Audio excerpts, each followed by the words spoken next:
let's talk about stress, and let's start with what it's doing to our bodies. So the first thing we need to talk about is the human body and the nervous system. So the Chinese call the nervous system yin and yang. Yeah, positive, negative, male, female. We call it sympathetic, parasympathetic. Why that's important is your body doesn't know the difference between mind-made stress and real stress. So what I mean by that is, when you're thinking of something stressful and you're wrapped up in your duvet, in your bed at night, and you're perfectly safe, your heart starts to beat faster. You start to breathe quicker. That's your body interpreting your mind stress as real stress. Does that make sense? Yeah? You're flicking a switch in your nervous system that's taking you from here, yin, relaxed, into yang. Okay? Now, there's two things that can happen if you are getting stressed that you can use substances, food, to do. So the first thing is, when we're stressed, we're creating a demand on the body of energy. And the body, primal as it is, will ask you to refuel it in what it considers the most efficient fuel possible, which could be, anybody? Cake. High, dense energy food. Now, our body's intelligent, amazing as they are, it doesn't know what's best for it, it just wants the easiest fuel quick. So that might be one of the reasons we crave cake when we're stressed. The other reason, which is really, really common, is when we eat something sugary, it pushes serotonin, a feel-good neurotransmitter, through the brain and makes you feel good. Now that's using food to escape from the present moment. Yeah? So I'm not happy, I'm eating chocolate, which makes me happy for a while, and then I'm unhappy and I have to go back. Yeah? That's what you definitely don't want to do. Yeah? Using any substance, whether it be sugar, alcohol, drugs, to escape the present moment is a very bad idea because it creates addiction. Yeah? Knowing that, you're already starting to break the pattern. Just by knowing that information, you're going, okay, I'm trying to escape this present moment and I'm going to try and use sugar to do it. Even knowing that, see if I've talked to you about it now, means you can start trying to break it. Yeah? This is called the autonomic nervous system. Leslie will know this, but you have an influence on it. Anyone know how you can, let's say you're really stressed, what might be one thing you can do to de-stress? Before it was G. Huh? Before it was G. That's a good one. That wasn't where I was going to go. So you can breathe. It was, but it didn't work. So breathing. Diaphragmatic breathing influences your nervous system to unstress you. Yeah? If you can breathe with your diaphragm, 10, 15 breaths, you'll be surprised. It can pull you back into being parasympathetic. Reese has got a really good one. This is a really, really good one. If you're stressed, you can add in a real stress. When I say real stress, I mean a physical stress to bring you out of the mind-made stress. And it's something that people don't tend to go to because it kind of feels like the last thing on earth you want to do when you're stressed. So a real physical good stress could be a cold shower. Yeah? What happens when you get in a cold shower is your body goes, I don't like this. Yeah? And it sends all types of neurotransmitters saying, get out of this. And when you get out of the shower, it will send you good, feel-good neurotransmitters. And you go, oh, I kind of feel a bit better. That makes sense? Yeah? If you're super duper duper stressed, short hits are very, very good. Because your body has something to do, you know. When we're stressed and it's because the boss is being difficult, you've got to make a deadline, that energy, and we're sat at a desk, that energy is not going anywhere. It's just sitting around getting toxic and not moving. If you can actually move and get rid of it, you'll find the problems are halved. You've got exactly the same problem, but it won't feel like the same problem. The key thing to do is try to have a distance between using any substance to alleviate the present moment. Does that make sense? Yeah? Alcohol is like one of the worst. One of the worst. When people go home, they're stressed, hard day at work, oh, glass of wine, that gets the GABA, which is a nice relaxing neurotransmitter in there, but it stops you from actually getting the full GABA sleep. So it actually makes you more stressed in the long run, but in the short term helps. which is kind of like what all things do. All drugs, whether it be sugar, they help in the short term, but they make the long term way more difficult. Because for every high, you're going to have a low. Yeah, for every sugar high, you're going to get a crash. For every alcoholic high, every party, you're going to get, what's it again next day? Hangover. Yeah? Whereas if you can use more natural ways of escaping, you don't get the downward spiral. Yeah? John, what would you do if you were at work at your desk? Yeah. So you obviously can't have a shower or anything. What would you do then? So you've got choices. Huh? Yeah. If you can't, Trying to get away from the stress for a very short time can help. Yeah. Or the main thing you don't want to do is resist what's occurring, because it's going to sound a bit complicated. So if you start resisting being stressed, you're going to make yourself more stressed. Does that even make sense? You can deal with the stress. Yeah, so you could be stressed and go, but I don't want to be stressed. Well, what's happening? You're actually making even more stress on top of the stress. If you're unhappy, it's okay to be unhappy. Yeah? But if you're unhappy about being unhappy, then you've got layers upon layers upon layers of unhappiness, which makes the whole thing really complicated. Yeah? Okay, I'm stressed. Alright. Yeah, I've got a lot on my plate. Let's go with it. But what most people do is they resist what's occurring. They're resisting the present moment. They're resisting the emotional state because they don't want to be in it. And it's actually that resistance that causes even more of what you don't want. Because what you resist tends to persist. You know, I'm unhappy. So what? We're not designed to be happy. If I've got a purpose, you know, it's having a purpose is the key. We're not really designed to be happy. This is kind of illusional. We're designed to be content, to have a purpose, to have a mission. Because if you give a human being a purpose, they can almost bear anyhow. It's when you lose your purpose that real unhappiness sets in.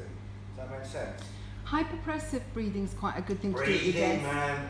Yeah, because it gives you something to focus on, and you've got your reps that you can count, and it just takes you away from that moment, you know.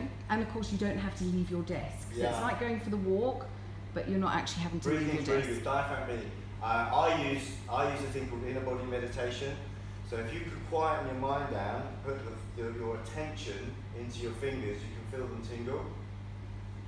If you feel that tingling, if you can focus on that, that keeps you grounded, and you don't get lost in the world. And I can do that right now. So right now, talking to you guys, some of my senses is feeling my whole arms tingling on my feet. That's just the cells in my body life, and that saves you getting lost in the world. It takes practice, but you can get really good at that.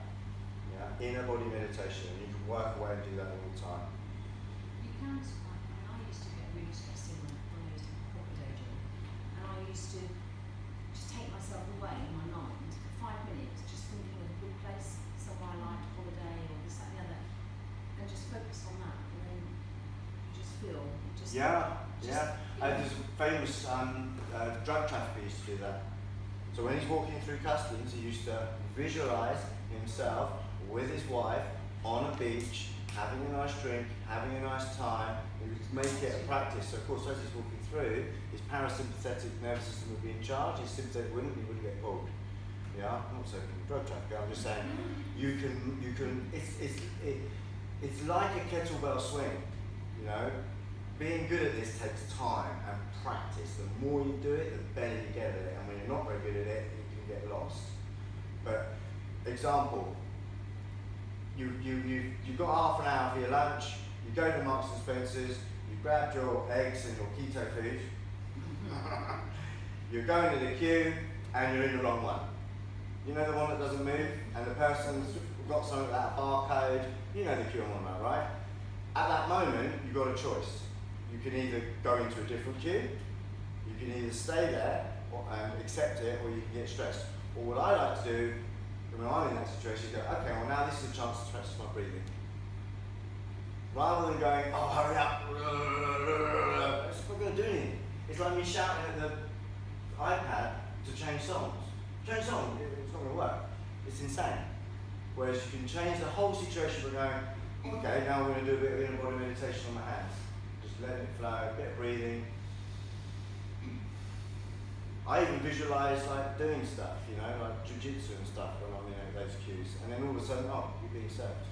And also, on that note, when it comes to the stress that our children bring us, because often people will go, oh yeah, I can handle the stress of work, but when it comes to the kids, that's where we tend to just completely lose it and definitely fall into the biscuit barrel, right? The same applies. The way you manage your stress at home is the same way you should be managing the stress of life with and children. And the reason your kids are stressing you out more is because they're mirroring you. So just remember that. If they're really pissing you off and pushing your buttons, it's because they're doing stuff that mirrors what you do in themselves, and it's triggering that you don't like that about yourself. So remember that. When they're being really awkward little so-and-sos, they've probably got it from you and it's mirrored back at you, and you haven't kind of absorbed that yourself. Does that make sense? Yeah, listen, other people's kids are a different story. They're a nightmare. I'm talking about your own.